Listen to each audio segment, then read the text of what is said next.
그러니까 운영전은 너희들 요 운영 있지 운영? 요 운영이 궁녀야 궁녀. 됐지? 예. 근데 이제 안평대군에 의해서 인간의 본능이라는 게 이제 억압당하고 있는 상황이었었고 요 궁녀가 누구였죠? 김선비와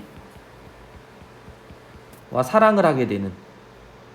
이해 갔니? 예. 그래서 신분을 초월한 사랑이라는 걸 우리가 이야기했었던 거죠. 그지? 신분을 초월한 사랑. 신분을 초월한 사랑. 신분을 초월한 사랑. 자, 이렇게 신분을 초월한 사랑을 하게 되는데 이게 마지막에는 어쨌든 비곡으로 끝나. 오케이? 그래서 왜 너희들 이거 액자식 구성이었잖아. 이중액자라고 했었던 거. 기억나지? 이중액자. 그래서 맨 처음에 누구 있었어? 유영이란 인물이 있었죠? 됐나요? 그래서 유영이란 인물이 어디로 들어가? 꿈속으로 들어가지. 그래서 거기서 누굴 만나는 거야? 신선을 만나는 거야. 그 신선이 바로 누구였던 거야? 운영과 김선비였던 거야. 알겠지? 얘네들이 신선이었던 거야. 이해 갔지? 운영과 이 김선비가 죽잖아. 그지? 그래서 두 인물이 죽는데 그래서 비극적으로 끝나는 거지만 옥황상제가 두 인물의 사랑을 좀 애틋하게 여기서 신선을 만들어주죠. 그러고 살다가 그지? 예. 자기가 놀던 장소가 다 피폐해진 것을 보고 그 무상감 때문에 내려오는 거예요. 순간. 그러다가 꿈속에서 누굴 만난 거지? 유영을 만난 거였죠. 그래서 이때 이 신선, 김선비와 운영이 뭐 하는 거야? 과거 이야기를 들려주는 거였었죠. 그지? 예. 특히 여기 등장하는 특이란 인물이 있어서 특. 요 특이란 인물 때문에 둘 사이가 비극으로 끝나게 되는 거고 김선비는 소극적인 면모를 좀 보였었잖아. 이해 갔어요? 예. 그런데 이 얘기를 지금 왜 하냐면 나머지 뭐 이 첫 번째 신분을 초월한 사랑이라는 것은 비슷해. 알았니? 예. 근데 이 태도상의 차이가 좀 느껴집니다. 이해 갔죠? 요 두 번째 태도상의 차이인데 앞에 읽어보면 바로 인물의 성격에서부터 그걸 판단할 수 있게끔 이야기를 해줍니다. 알아듣겠지? 이제 한번 봅시다. 상사동기 영영전 어떻게 되는 건지. 여주인공의 이름을 따서 일명 영영전으로도 불리는 작품으로서 조선 후기에 창작된 것으로 추정되는 애정소설이다. 운영전도 마찬가지로 애정소설이지. 운영전은 저 한 번 더 기억나냐? 몽유록 몽자류 이것도 기억나지? 벌써 다 까먹었나? 몽자류가 뭐였어? 현실의 비판적인 걸 꿈속에서 하는 거. 됐지? 예, 그래서 들어가는 인물은 현재의 모습을 그대로 유지하고 있었고 몽유록계 소설은 어떤 소설이었죠? 변하는 거였었죠. 그죠? 그 다음에 현실에서 이룰 수 없는 소망을 꿈을 통해 이루게 되고 삶을 더 고양시키는 이런 면모를 지녔는데 여기서 이제 그런 것들과 상관없지만 운영전도 비판적인 모습을 나타내는 몽자류 계통이 바로 애정소설이라는 걸 좀 집어넣어서 재미를 준 거란 말이야. 이해가 가니까 여기도 나타나는 게 이제 그런 애정에 초점을 맞춰져 있는 소설이야. 영영전은. 알겠니까? 영영전보다 운영전이 교과서에 많이 나오는 이유는 배울 게 좀 더 많고 출제할 것도 좀 더 많으니까. 그지? 예. 어쨌든 뭐 애정소설이다. 예. 뛰어난 재주를 가진 남자 주인공 김생과 뭐 요까지만 보면 그냥 제자 가인이라고 나오는데 밑에 잠깐 읽어봐요. 줄거리. 밑에 줄거리 잠깐 보면 뭐라고 써 있어? 소문난 풍류랑 김생 이렇게. 이해 갔니? 그러니까 소문난 풍류랑 김생이라고 한다면 이 김생이란 인물은 인생을 좀 즐길 줄 아는 인물이겠죠. 이해 갔나요? 그런 인물인 거야. 그 다음에 사랑이 금지된 궁녀 위로 올라간다. 사랑이 금지된 궁녀. 요게 이제 바로 뭐 신분을 초월한 사랑 같은 거라고 볼 수 있겠죠. 그죠? 애정관계의 곡절을 그려내고 있다. 뭐 이런 것들도 우리가 나중에 이제 김생이란 인물이 가지고 있는 뭐 자유연애 요런 거랑 연결을 또 시킬 수 있어. 자유연애.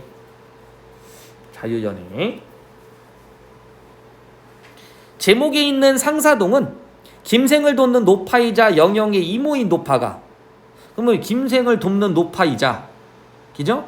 영영의 이모인 노파. 됐지가 여기 나와 있는 노파는 누구야? 영영의 이모. 이해 갔지? 그러면 김생을 돕는 거니까 요 인물이 조력자네. 동네의 지명이다. 서울 종묘 근처에 있었는데 이 지명은 발정이 난 상사마가 암대를 맞고 날뛰면 이 동네의 좁은 골목으로 몰아넣고 붙잡았다는 데서 유래하고 있다라는 이야기니까 뭐 애정과 또 관련이 있는 그런 장소가 되겠다. 그죠? 예. 자, 신분을 뛰어넘는 남녀간의 절절한 사랑이다. 성균관 진사이자 풍류량인 김생은 표시해 주시고요. 성균관 진사이자 풍류량인 김생은 어느 날 왕자 회산군의 궁녀인 영영을 보이죠. 왕자 회산군의 궁녀 영영. 그녀를 깊이 연모하게 된다. 뭐 이런 것들이 뭐 자유연애 이렇게 되겠지. 자유연애. 하인 막동의 도움을 받아 영영이 종종 출입하는 이모네 집에서 만나 연정을 고백한 후 후일에 회산군 댁에서 다시 만나 깊은 인연을 맺지만, 자, 맨 처음에 어떻게 됐다가 하인 막동의 도움을 받아 영영이 종종 출입하는 이모네 집에서 만나 연정을 고백한 후 회산군 댁에서 다시 만나 깊은 인연을 맺지만 출입이 자유롭지 못해 헤어지게 된다. 몇 년 후 과거급제. 됐죠? 김생은 육아행차에서 회산군 댁을 지나가던 중 꾀를 써서 집에 들어갔다. 적극적 인물. 영영을 만나 변치 않는 연정을 확인. 이후 친구 도움으로 회산군 댁 부인의 허락을 받았어. 그래서 마지막에 해로한다. 그래서 해피엔딩으로 끝나는 거네. 됐죠? 이것도 어떻게 보면 만남과 이별이라는 게 존재하고 있는 거네. 그죠? 만남과 이별. 네, 만남과 이별에 따른 사랑. 만남 이별이 반복으로 나타나는 이유는 그 사랑을 더욱더 굳건하게 만들게 하기 위한 거기도 하고요. 그죠? 독자에게 재미를 주기 위한 것이기도 하지. 자, 그럼 줄거리 부분 한번 읽으면서 정리를 한번 해봅시다.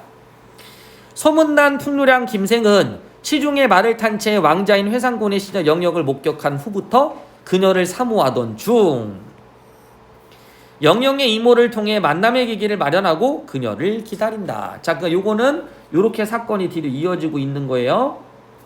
알겠지? 나중에 줄거리 읽을 때 요게 전체 줄거리가 아닌 이상은 앞부분의 줄거리가 뒤랑 연결된다고 생각하면 돼. 그럼 지금 우리는 사건 기억해야 줘야 돼. 이모를 통해 만남의 계기를 마련하고 있는 그녀라고 그랬어. 그녀를 기다린다고 그랬어. 됐죠? 이때 그녀가 누구요? 영영이겠지.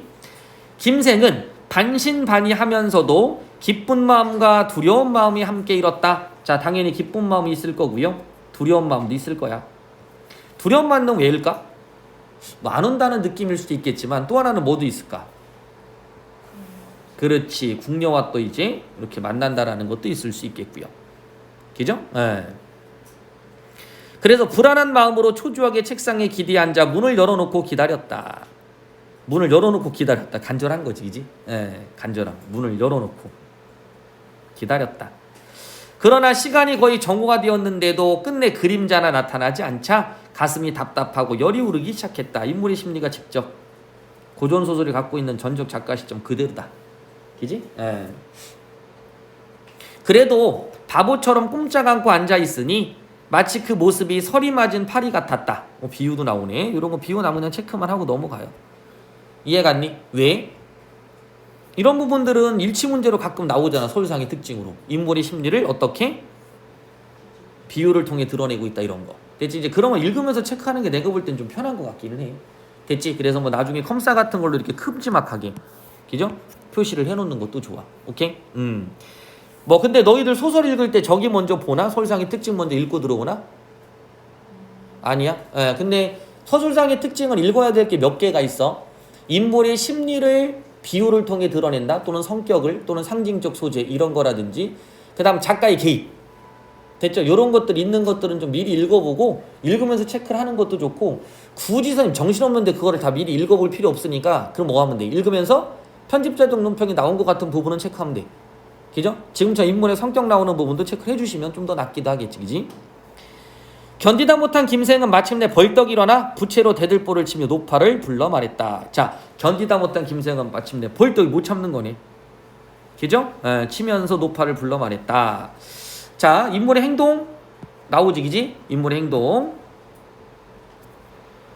인물의 심리하고 연결될 거야. 기다리는 눈은 뚫어지려고 하고 근심 쌓인 애는 끊어지려고 하고 많은 행인이 지나갔는데도 영화가 아직까지 오지 않으니 내 희망은 끊어진 것이 아니겠소. 많은 행인들이 지나갔다. 자, 요것이 시간의 흐름이라는 걸 간접적으로 드러내는 거지. 내 희망은 끊어진 것이 아니겠소? 라고 반문하는 거예요. 다시 한번. 자, 이건 뭐야? 내 희망이 끊어진 것이냐 아니냐? 왜 이렇게 안 오냐? 이런 간절함인 거야. 노파가 위로하며 말했다. 지성이면 감천이라 했습니다. 도련님께서는 조금만 더 참고 기다리십시오. 잠시 후. 자, 잠시 후 이런 거 표시해 주시고요. 그럼 앞에 부분에서는 인물의 초조함을 드러낸 거고, 됐지? 뒤쪽에서는 이제 영영이 나타나는 구절인가 보다. 사건을 장면을 크게 두 개로 나눌 수 있겠네. 여기서 신발 끄는 소리가 멀리서부터 점차 가까이 들려왔다. 김생이 놀라서 돌아보니 바로 영영 낭자였다. 김생은 손뼉을 치면서 말했다. 이런 것도 가로. 인물이 좀 행동이 좀 크지? 이해갔지? 그러니까 좀 괄괄한 것 같기도 해.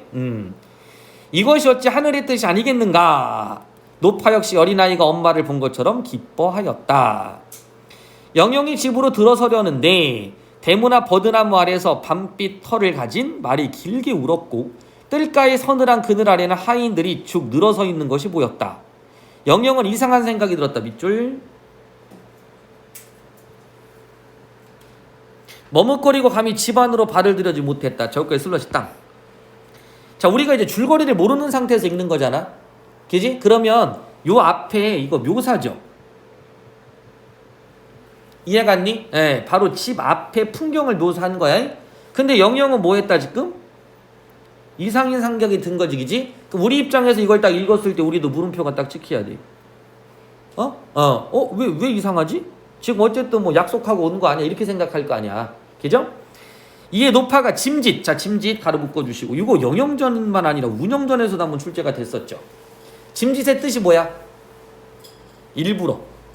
됐니? 그때도 그랬잖아. 짐짓 모르는 채 하며 운영에게 물은 거죠. 또는 짐짓 모르는 채 하며 위로하며 말했었죠. 그때 나왔던 문제가 요거였어. 자, 다시 참고해놓고. 짐짓 모르는 채 하며 위로하면서 말을 한 거야. 됐나요? 자, 그럼 봐봐. 이때는 실제 위로하는 말하기냐 진심으로? 아니야. 진심으로 위로하는 말을 한 게 아니라 앞에 사건을 짐짓 모르는 채 하면서 위로하는 말하기를 한 거니까 뭘 알고 싶었던 거죠? 사건의 진위를 알고 싶었던 거야. 이해 갔나요? 그러니까 이런 것들이기 때문에 짐짓이란 단어가 나오면 조금 조심해 주셔야 돼. 알아듣겠지? 짐짓이란 단어 나왔을 때 조금만 조심하자. 자, 그 다음 의심하지 말고 빨리 뭐지? 의심하지 말고 빨리 들어오너라? 너는 이 도련님을 모르느냐? 이분은 곧 내 죽은 남편의 친척이니라. 내 죽은 남편의 친척이래. 됐죠? 네. 마침 누추한 우리 집에 오셨다가 장차 손님을 전송하게 머물러 있느니라. 그러니까 설명을 해준 거네. 이분이 어떤 분인지 정보 제공. 그런데 너는 어찌야 이렇게 늦었느냐? 자, 대화 화제 바뀌었다. 별표 하나 땅 칠 거야. 됐니? 왜 내가 이렇게 칠 거냐면 우리가 이제 이 지금 소설을 처음 접했다고 생각했을 때 이 A 부분하고 됐죠? 지금 여기 읽었던 B 부분 여기는 도대체 이해가 잘 안 가. 이해가요? 자, 위로 올라가 봐. 다른 정보 그냥 없어. 영영의 이모를 통해 만남의 기계를 마련했다고 그랬잖아. 그지? 근데 뭐 왔는데 이게 뭐가 좀 이게 뭐지? 넌 어찌 이렇게 늦게 왔느냐? 나는 내가 끝내 오지 않을까 걱정인데 내 부모님 제사를 이미 지냈다. 이게 뭐지? 내 부모님 제사를 이미 지냈단다. 됐나요? 그럼 지금 와야 되는 시점이 뭐에 대한 거야? 그렇지, 제사가 있었던 것 같은데? 너는 안으로 들어와 빨리 술상을 차려서 도련님께 한 잔 올리는 것이 좋겠다. 됐지? 자, 그럼 넘겨봅시다. 영영이 노파의 말대로 술상을 받들고 들어오자 노파는 김생과 함께 술잔을 주고받았다. 술이 반쯤 취할 쯤 김생이 영영에게 말했다. 낭자도 들어와 앉으시오. 나는 지나가다 여기에 들른 것이오. 누가 뭐라고 했어? 됐지? 영영은 부끄러워 고개를 숙인 채 감히 마주대하지 못했다. 이에 노파가 영영에게 말했다. 너는 깊은 궁중에서 생장하여 세상의 정리가 어떤지 모를 것이다. 그러니 내가 능히 글을 읽을 수 있으니 술잔을 주고받는 것이 예의라는 건 알지 않느냐? 이에 영영은 술잔을 받긴 했으나 오히려 불쾌한 듯이 향기로운 술잔을 어렵사리 잡고서 살짝 붉은 입술에 대기만 했다. 자, 보여? 이해갔니? 불쾌한 듯이. 됐죠? 그러니까 지금 이거 뭐 한 거냐면 실제 우리가 뭐 여러 가지로 얘기해 볼 수 있겠지만 지금 상황은 어떤 상황이야? 노파가 영영을 속여. 됐지? 그래서 누구를 만나게 해준 거야? 김진사를 만나게 해준 거지. 김생을 만나게 해준 거지, 그지? 네, 요렇게. 김생이라고 그냥 씁시다. 이렇게 만나게 해줬고, 영영은 뭔가 조금 불쾌한 느낌이 지금 현재 있는 상태인 거지. 이해갔지? 그래서 앞에 부분의 상황을 우리가 모른다고 하더라도 요 라인으로 먼저 읽어주시고, 나중에 보기 같은 거에는 나오니까. 이해갔지? 이제 그런 것들 체크 한번 해주시면 도움이 좀 될 거고요. 그 다음 이런 부분에도 아마 써있긴 하겠지. 요렇게. 여기 보시면, 영영의 이모를 통해, 이해갔지? 예, 뭐, 영영의 어떤 의도와 상관없이. 됐죠? 몰래 만나게 했다. 뭐 이런 식으로. 그러니까 앞에 이게 아마 풀릴 거야. 이 짐짓 같은 단어들이. 됐죠? 예, 짐짓 요런 단어들도 풀릴 거고요. 얘가 지금 지나가다 들른 것도 거짓말이라는 것도 알 수 있지. 이해 갔죠? 예, 그렇게 체크해 주시고. 자, 중략 부분 줄거리. 두 사람은 회상군 댁으로 남몰래 들어가 인연을 맺지만 영영의 처지 때문에 헤어지게 되고. 아, 이거 뭐야? 그렇지, 이게 사회적 제약. 사회적 제약. 김생은 몇 년간 공부하여 장원으로 급제한다. 출세한 거니. 3일 동안의 육아에서 김생은 머리에 개수나무를 꽂고 손에는 상아로 된 호를 잡았다. 앞에서는 두 개 일산 인도하고 뒤에는 동자들이 옹이하였으며 좌우에는 비단 옷을 입은 광대들이 제주를 부리고 악공은 온갖 소리 함께 연주하니 길거리를 가득 메운 구경꾼들이 김생을 마치 천상의 신선양 바라보았다. 요거 장원 급제한 거 이어지는 거지 이렇게. 됐죠? 예. 김생을 얼큰하게 취한지라 의기가 호탕해져 채찍을 잡고 마리에 걸터앉아 수많은 집들 한번 둘러보았다. 갑자기, 자 갑자기 표시. 이런 것들이 이제 그냥 우연적으로 됐죠? 예, 갑자기 길가에 한 집이 눈에 띄었는데 높고 긴 담장이 100걸음 정도 빙빙 둘러 있었으며 푸른 기와와 붉은 난간이 사면에 빛났다. 집이 굉장히 큰 거죠. 섬돌과 뜰은 온갖 꽃과 초목들로 향기로운 숲을 이루고 나비는 희롱하듯 벌들은 미친 듯 그 사이를 어지러이 날아다녔다. 이것도 묘사지. 묘사가 생각보다 고전선 좀 길 때가 많아. 그러니까 이런 것들은 실전에서는 좀 빠르게 읽어주시는 거야. 김생이 누구 집이냐고 물으니 곧 회상군 댁이라고 하였다. 자, 회상군 별표 쳐주시고. 김생은 문득 나오죠. 옛날 일이 생각나 마음속으로 은근히 기뻐하며 짐짓 또 가로 묶어주시고. 취한 듯 말에서 떨어져 땅에 눕곤 일어나지 않았다. 짐짓 아까 무슨 단어라고 그랬어? 일부러라고 한 거지. 일부러.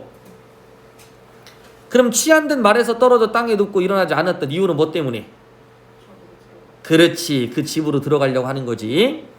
궁인들이 무슨 일인가 하고 물려나오자 구경꾼들이 저자처럼 모여들었다. 이때 또 표시하고요. 요 이때 역할, 각설 역할 진짜 중요한 거지. 이때나 각설 같은 경우들이 가끔 가다 보면 시간이 다를 때, 그죠? 공간이 다를 때 그게 같이 일어나는 것을 약간은 좀 입체적인 형태처럼 보여주고 싶었던 것 같아. 고전은 이해가니? 내가 지금 뭐 여기 지금 우리가 5시라고 하면 5시에 이 현장에서 일어나고 있던 거 됐죠? 이때 동일한 다른 장소의 5시에는 이런 일이 있었다.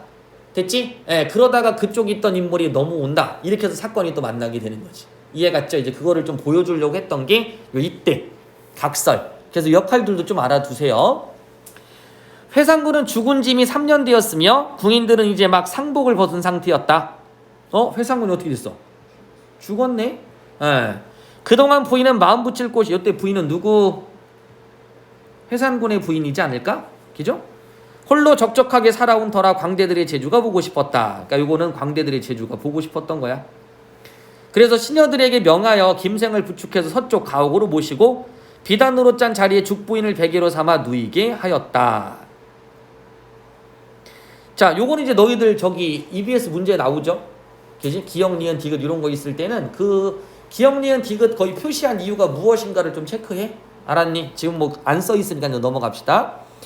비단으로 짠 자리에 죽부인을 베개로 삼아 누이게 했고요. 김생은 여전히 눈이 어지러지하게 깨어나지 못한 듯 이런 것들 읽어줘야지. 누워 있었다. 왜냐면 지금 연기하는 거니까 헐리우드 액션. 오케이? 예, 말이 툭 떨어진 것처럼 해가지고 안으로 들어온 거야. 그러니까 꾀를 좀 부린 거죠. 그럼 앞에 부분 너희들 기억나죠? 그 운영전.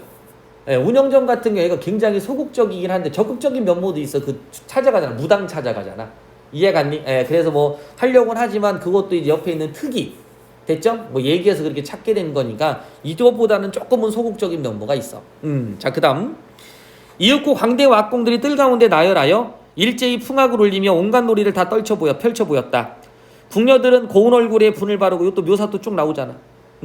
수십 명. 그러나 영영이란 이는 그 가운데 없었다.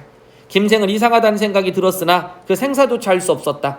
그래서 자세히 살펴보니 한 당자가 나오다 김생을 보고는 다시 들어가 눈물 훔치고 안팎을 들락거리며 어찌할 줄 몰랐다. 발견한 거네. 누가 먼저 발견한 거야? 아, 그렇지. 이런 것도 그냥 체크는 해놔. 뭐 일치 문제에서 가끔 선후관계 나오면 많이 나오니까 뭐 굳이 꼼꼼하게 읽으려고 체크하는 게 아니라 뭐 이런 것들이 나올 때마다 그냥 눈에 딱딱 보여지면 좋죠. 이해 갔지?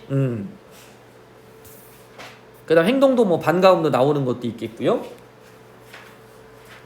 자, 그다음 이는 바로 영영이 김생을 보고서 흐른 눈물을 참지 못하고 차마 남이 알아챌까봐 두려워한 것이었다. 자, 남이 알아챌까봐 그저 뭐했다? 두려워한 것. 이렇게 되겠지. 그지? 이러한 영영을 바라보고 있는 김생의 마음은 처량하기 그지없었다. 그러나 날은 이미 어두워지려고 하였다. 김생은 이곳에 더 이상 오래 머무를 있을 수 없다는 것을 알고 기지개를 켜면서 일어나 주위를 돌아보고는 놀라는 척. 또 척이죠. 인생이 거짓 인생이네 얘는. 그지? 이곳이 어디입니까? 궁중에 늙은 노비인 장액이라는 자가 달려와 아뢰었다. 회상군 댁입니다. 김생은 더욱 놀라는 척하며 내가 어떻게 해서 이곳에 왔습니까? 장에게 사실대로 대답하자 김생은 곧 자리에서 일어나서 나가려고 하였다. 이때 잘 들어. 부인이 술로 인한 김생의 갈증을 염려하여 영영에게 차를 가져오라고 명령했다. 이렇게. 이거 어떻게 된 거야? 이거 그렇지. 이 부인이 둘 사이를 또 이어줄 수 있는 매개자가 되는 거지. 이로 인해 두 사람은 서로 가까이 하게 되었으나 말 한마디 못하고 단지 눈길만 주고받을 뿐이었다. 영영은 차를 울리고 일어나 안으로 들어가면서 품속에 편지 한 통을 떨어뜨렸다. 이에 김생은 얼른 편지를 주어 소매 속에 숨기고 나왔다. 그래서 뭐 사랑에 대한 이야기가 또 쭉쭉쭉 이어지겠지, 그지? 자, 소재, 의미, 기능 중요한 거 나왔네. 술, 그 다음 차. 술 먹고 들어간 거니까 서로 만날 수 있도록 이어주는 매개체. 됐나요? 그 다음 밑에 가시면 처음 마주했다. 나는 지나가다가 여기 들렀다. 만날 길 마련하기 위해서 이렇게 된 거고요. 다시 만났을 때 이곳이 어디입니까? 이런 것도 뭐 짐작하고 다시 만나게 들어온 거지. 이해 갔지? 그래서 적극적인 면모를 좀 보이는 그런 모습이다. 됐습니까? 그렇게 체크 한번 해주시면 되겠죠. 자, 상사동기도 뭐 그런 흐름 정도만 좀 이해하시면 되고요. 모의고사에 뭐 나온다고 해도 굳이 어려운 것 같진 않아. 이해 갔지? 어려울 것 같진 않고요. 뭐 상사동기는 조금 그런 흐름 정도만 알아두시고 나머지 작품들과 연계시켜서 공부하는 것만 좀 알아두시면 될 것 같다.